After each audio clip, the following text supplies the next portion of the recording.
We're back with a Fox News alert. Actor Matthew Perry reportedly dead at the age of 54. Law enforcement sources tell TMZ this. The actor was found dead in a jacuzzi in an LA area home where it appears he has drowned. They say as of now, no drugs were found at the scene. No foul play appears to be involved. Joining us now to talk about this, as we know it, and we're getting just a little bit drips and drabs of information, is Caitlin Becker of the Daily Mail. Caitlin, stunned by this news. We know about his bouts with addiction. We saw he was on a path of redemption, especially after the release of his book. And now this. Can you add anything to the story? Yeah, more details really are kind of trickling in with breaking news stories like this. It sort of happens fast and furious, and we get new details as they come in. The area home where he was found dead is reportedly his own home, and it was an assistant who had initially called 911 reporting cardiac arrest.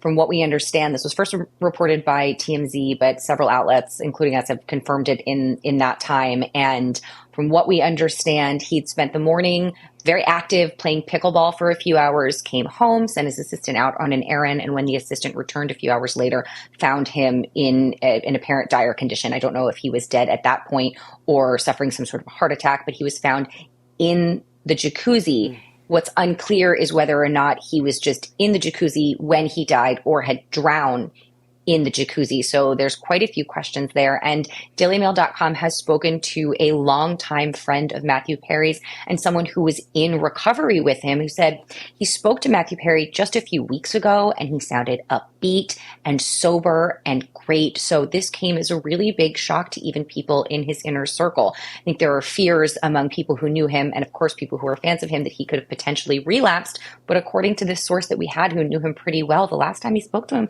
he seemed great. Caitlin, he just seemed like a guy, even though he had his troubles, he didn't have a lot of enemies. People liked him.